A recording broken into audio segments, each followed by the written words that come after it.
بسم اللہ الرحمن الرحیم۔ حرمت مسحرت کے احکام۔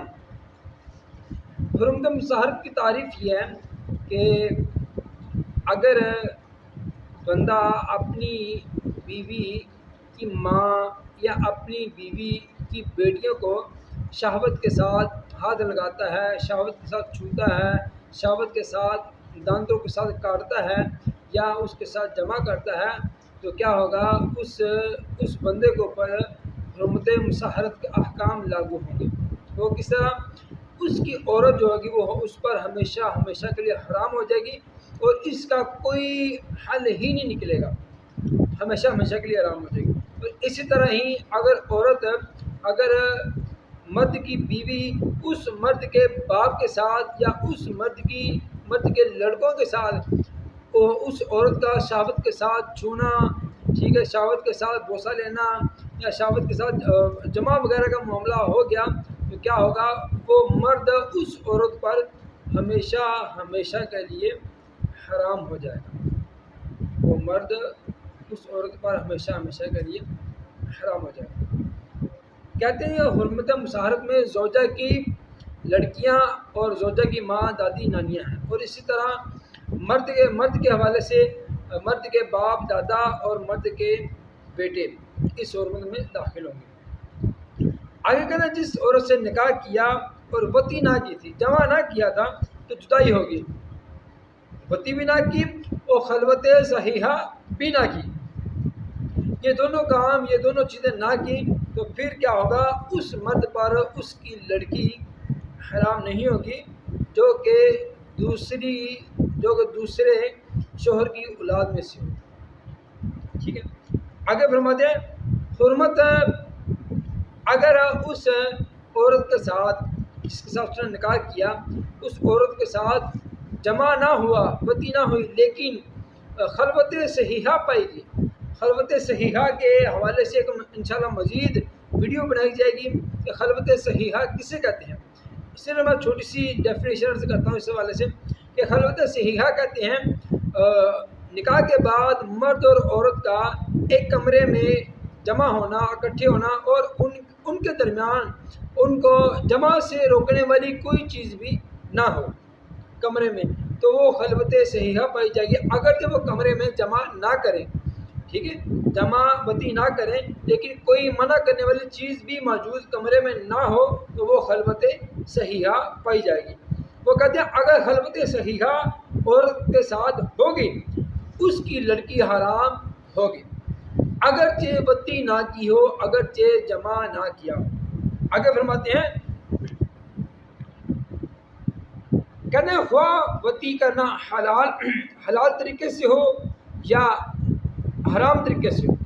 اگر کسی عورت کے ساتھ وطی کرنا حلال یہ نکاح کے ساتھ، اور حرام یہ کسی عورت کے ساتھ زنا کرنے سے ہو، تو پھر بھی یہ احکام حکم مسحرت، حرمت مسحرت جو ہے وہ احکام لاگو ہوں گے۔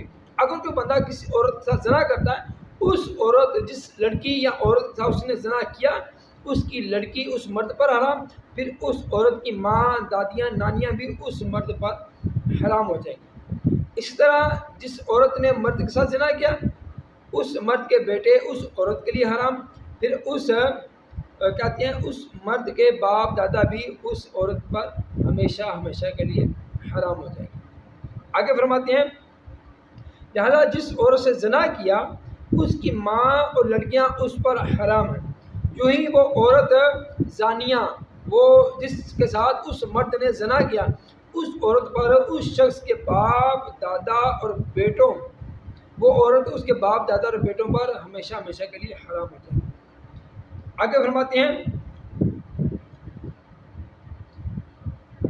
حرمت مسحرت جس طرح وطی سے ثابت ہوتی ہے، جس طرح جمع سے ثابت ہوتی ہے، ایسے ہی بس شہوت کے ساتھ چھونے، بوسہ لینے اور فرج داخل یعنی شرمگاہ کی طرف نظر کرنے اور گلے لگانے اور دانت سے کاٹنے اور مباشرت کرنے، یہاں تک کہ سر پر جو بال ہوں انہیں چھونے سے بھی حرمت ثابت ہو جاتی ہے۔ یہ تمام افعال جو ہیں، یہ تمام کام جو ہیں، اگر شہوت کے ساتھ کیے جائیں گے پھر حرمت مصاہرت ثابت ہوگی۔ آگے فرماتے ہیں اگرچہ کوئی کپڑا حائل ہو، کس میں؟ بالوں میں۔ اگر بندہ عورت کے بالوں کو چھوتا ہے، اس کے بالوں اور ہاتھ کے درمیان کوئی کپڑا حائل ہو تو آگے فرماتے ہیں مگر جب اتنا موٹا کپڑا حائل ہو کہ جسم کی یا بالوں کی یا سر کی گرمی محسوس نہ ہو، ٹھیک ہے، تو پھر کیا ہے؟ پھر فرماتے ہیں تو اس کے اندر آڑ ہو کپڑے کی، فرماتے ہیں جو بال سر سے لٹک رہے ہوں انہیں بشاوت چھوا تو حرمت ثابت نہ ہوگی۔ اگر تو سر کے بالوں کے اوپر موٹا کپڑا ہے کہ اس سر کی جو گرمی ہے، ٹھیک ہے، وہ اس کے ہاتھ کو محسوس نہیں ہو رہی، تو پھر اس پر حرمت کے حکام لاگو نہیں ہوں گے، ادروائز لاگو ہوں گے۔ آگے فرماتے ہیں فرج داخل کی طرف نظر کرنے کی صورت میں، فرج داخل کسے کہتے ہیں؟ عورت کے پیشاب کرنے کی جگہ جو ہوتی ہے اس کو کہتے ہیں فرج داخل کرنے کی جگہ۔ فرج داخل کی طرف نظر کرنے کی صورت میں اگر شیشہ درمیان میں ہو یا عورت پانی میں تھی، اس کی نظر وہاں تک پہنچی جب بھی حرمت ثابت ہو جائے گی۔ آگے فرماتے ہیں البتہ آئینہ یا پانی میں عکس دکھائی دیا تو حرمت ثابت نہیں ہوگی۔ اگر عورت پانی میں تھی، اس کی فرج داخل کی طرف نظر کی شہوت کے ساتھ، پھر حرمت ثابت ہوگی۔ اگر پرچھاواں یا اس کا عکس تھا، اس کی طرف نظر کی تو پھر حرمت ثابت نہیں ہوگی۔ آگے فرماتے ہیں چھونے اور نظر کرنے کے حوالے سے، چھونے اور نظر کے وقت شہوت نہ تھی، بعد کو پیدا ہوئی،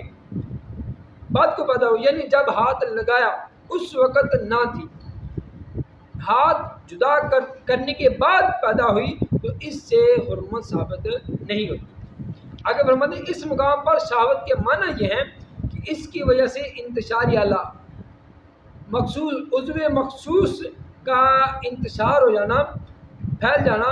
اگر پہلے سے انتشار اس عضو کے اندر موجود تھا تو اب زیادہ ہو جائے، یہ جوان کے لیے شرط ہے، اب زیادہ ہو جائے تو پھر حرمت ثابت ہوگی۔ اگر کوئی بوڑھا مرد کرے اس کے لیے کیا، یہ اس کو جانچنے کے لیے کیا طریقہ ہے؟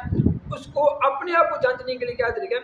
بوڑھے اور عورت کے لیے شہوت کی حد یہ ہے کہ دل میں حرکت کا پیدا ہو، اگر پہلے سے ہو تو زیادہ ہو جائے تو پھر اس سے کیا ہوگا؟ حرمت مصاہرت ثابت ہوگی۔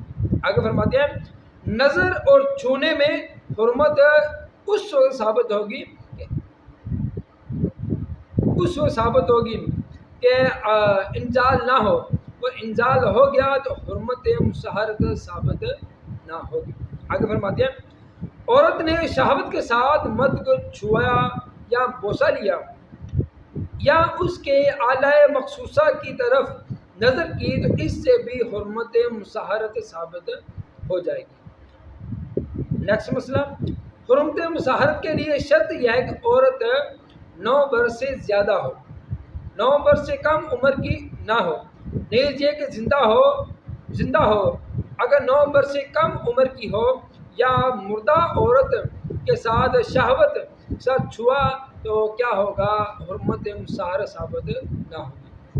آگے فرماتے ہیں وطی سے مصاہرت میں شرط یہ ہے آگے کے مقام سے ہو، جمع کرنے میں حکم حرمت مصاہرت میں شرط یہ ہے کہ عورت کے آگے کے مقام سے ہو، اگر پیچھے کے مقام سے ہوئی تو حرمت مصاہرت ثابت نہ ہوگی۔ ایسے کہتے ہیں اگلام یعنی دوبر سے عورت کے پیچھے والے مقام سے جمع کرنے سے حرمت مصاہرت ثابت نہیں ہوگی۔ آگے فرماتی ہیں مراحق یعنی وہ لڑکا جو ابھی بالغ نہ ہو، اس کے ہم عمر بالغ ہو گئے ہوں، اس کی مقدار 12 برس ہے۔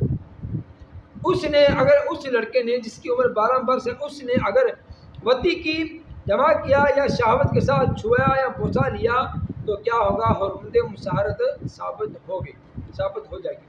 آگے فرماتے ہیں یہ افعال جو میں نے پیچھے ذکر کیے، ٹھیک ہے، یہ افعال قصد کہتے ہیں جان بوجھ کر یا بھول کر یا غلطی سے یا مجبوراً، بہرحال ہر حالت میں حرمت مسحرت ثابت ہو جائے گی۔ آگے فرماتے ہیں مثلا اندھیری رات میں مرد نے اپنی عورت کو جماع کے لیے اٹھانا چاہا، غلطی سے شہوت کے ساتھ اس کی جو 9 برس سے زیادہ لڑکی تھی اس پر ہاتھ لگ گیا، اس پر ہاتھ پڑ گیا، تو اس کی ماں ہمیشہ کے لیے اس کے لیے حرام ہو جائے گی، اس پر حرام ہو جائے گی۔ جو ہی اگر عورت نے شوہر کو اٹھانا چاہا رات کو، تو شہوت کے ساتھ ہاتھ جو ہے وہ شوہر کے بجائے اس کے اپنے لڑکے پر پڑ گیا، لڑکے کو لگ گیا، تو جو مراحل تھا، جو 12 برس کی عمر یا اس سے زیادہ کا تھا، تو ہمیشہ کے لیے وہ اپنے شوہر پر حرام ہو جائے گی۔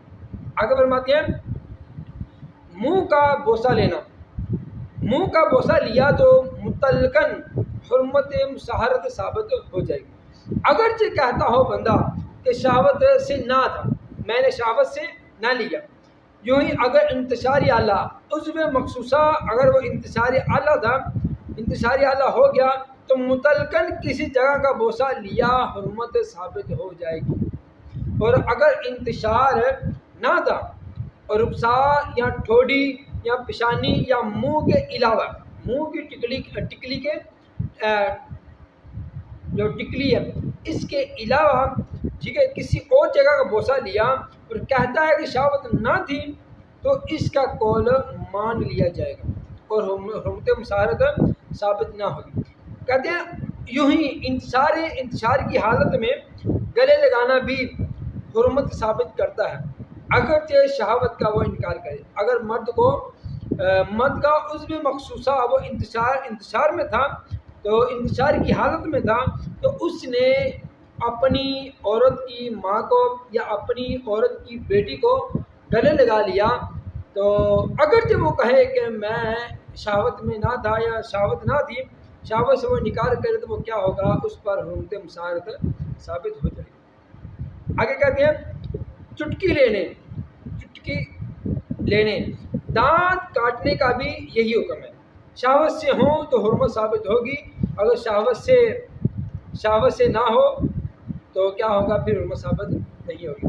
عورت کی شرمگاہ کو چھوا یا پستان کو چھوا اور کہتا ہے کہ شہوت نہ تھی، تو اس کا قول معتبر نہیں مانا جائے گا، حرمت مسحرت ثابت ہو جائے گی۔ نظر سے حرمت ثابت ہونے کے لیے نظر کرنے والے میں شہوت پائی جانا ضروری ہے۔ بوسہ لینے، گلے لگانے، چھونے وغیرہ میں ان دونوں میں سے ایک کو شہوت ہو جانا ضروری ہے، کن کو، عورت یا مرد کو۔ اگر دوسرے کو نہ ہو ایک کو ہوئی، تو دونوں پر حکم مسحرت کے احکام لاگو ہیں۔ آگے کہتے ہیں مجنون اور نشے کی حالت میں یہ افعال صادر ہوئے تو کیا ہوگا، جب بھی وہی حکم ہے، شرطیں پائی جائیں تو حرمت مسحرت ثابت ہو جائے گی۔ آگے فرماتے ہیں کہ کسی سے پوچھا گیا تو نے اپنی ساس کے ساتھ کیا کیا، چاہے کسی نے مذاق سے پوچھا یا سیریسلی پوچھا کہ تو نے اپنی ساس کے ساتھ کیا کیا، اس نے کہا جمع کیا، تو حرمت مسحرت ثابت ہو جائے گی۔ اب اگر کہنے والا وہ کہتا ہے کہ میں نے جھوٹ کہہ دیا تھا، تو مانا نہیں جائے گا، بلکہ اگر مذاق میں بھی کہہ دیا تب بھی یہی حکم ہے کہ حرمت مسحرت ثابت ہو جائے گی۔ آگے کہتے ہیں حرمت مسحرت مثلا شہوت سے بوسہ لینے یا چھونے یا نظر کرنے کا اقرار کیا تو حرمت ثابت ہو جائے گی۔ اور اگر یہ کہے کہ اس عورت کے ساتھ نکاح سے پہلے اس کی ماں سے جمع کیا تھا جب بھی یہی حکم رہے گا، مگر عورت کا مہر اس سے باطل نہ ہوگا، وہ بدستور دینا پڑے گا۔ مثال کے طور پر اگر کسی بندے نے کسی عورت سے زنا کیا، ٹھیک ہے، یعنی کسی بندے نے کسی عورت سے شادی کے بعد اس نے اقرار کیا جس لڑکی کے ساتھ میں نے شادی کیا ہے اس کی والدہ کے ساتھ میں نے جمع کیا ہے، ٹھیک ہے، تو یا بوسہ کنایا کیا ہے، اس طرح کا معاملہ کیا ہے، تو کیا ہوگا، وہ عورت جو اس کے نکاح میں تھی وہ اس پر حرام ہو جائے گی۔ نمبر 1۔ نمبر 2، اس عورت کا جو حق مہر ہوگا وہ اس عورت کو دینا اس بندے پر واجب ہوگا۔ آگے فرماتے ہیں، عورت نے دعویٰ کیا کہ مرد نے اس کے اصول یا فروع کو بشاوت چھویا۔ اصول یا فروع کہتے ہیں، عورت کے اصول سے مراد اس کی ماں، دادیاں، نانیاں ہیں، اور فروع سے مراد عورت کی بیٹیاں ہیں۔ عورت نے دعویٰ کیا کہ مرد نے میری بیٹیوں کو یا میری والدہ کو شہوت کے ساتھ چھو لیا، کوئی اور بات کی ہے جس سے حرمت، یا کوئی ایسی اور بات کی ہے جس سے حرمت ثابت ہوتی ہے، تو مرد نے انکار کیا، تو مرد اس کے قول، عورت کے قول کو رد کرتا ہے، انکار کرتا ہے، تو مرد کا قول معتبر مانا جائے گا۔ مرد کا قول معتبر مانا جائے گا، جبکہ عورت گواہ نہ پیش کر سکے۔ اگر عورت گواہ پیش کر سکے تو پھر کیا ہوگا؟ پھر حکم مصاہرت ثابت ہو جائے گا۔ یہ حرمت مصاہرت کے احکام ہیں، یہ ہر بندے کو سیکھنے، ہر بندے کے اوپر فرض ہے سیکھنا، بالخصوص جو بندہ بالغ ہے، جو لڑکا بالغ ہے، اور اس کے علاوہ جس کی شادی ابھی ہونی ہے یا شادی ہو چکی ہے، ان تمام حضرات کے لیے یہ احکام سیکھنا ضروری ہے، لازم ہے، تاکہ بندہ اپنے آپ کو بچا سکے اور اپنی آنے والی نسلیں ہیں ان کو بھی حرام کاری سے محفوظ کر سکے۔ اگر بندے سے یہ کام ہو جائیں، ٹھیک ہے، اگر بندہ اپنی ساس کو بری نظر سے دیکھتا ہے یا چھوتا ہے یا اس طرح کا کوئی معاملہ ہو جاتا ہے، غلطی سے ہوتا ہے، ٹھیک ہے، تو اسی وقت اس کی عورت اس پر حرام ہو جائے گی۔ اس کے بعد اگر وہ اس کو رکھتا ہے، ٹھیک ہے، اس کا رکھنا حرام ہوگا۔ پھر اگر وہ اس سے اولاد پیدا ہوتی ہے تو وہ حرامی اولاد ہوگی۔ اس لیے یہ مسائل اگر آپ کو سمجھ اچھی طرح نہ لگے یا کسی مسئلے کی سمجھ نہ آئی ہو تو آپ کمنٹس میں میسیج کر کے پوچھ سکتے ہیں۔ اللہ تعالیٰ عمل کی توفیق عطا فرمائے، آمین، بجاہ النبی صلی اللہ علیہ وسلم۔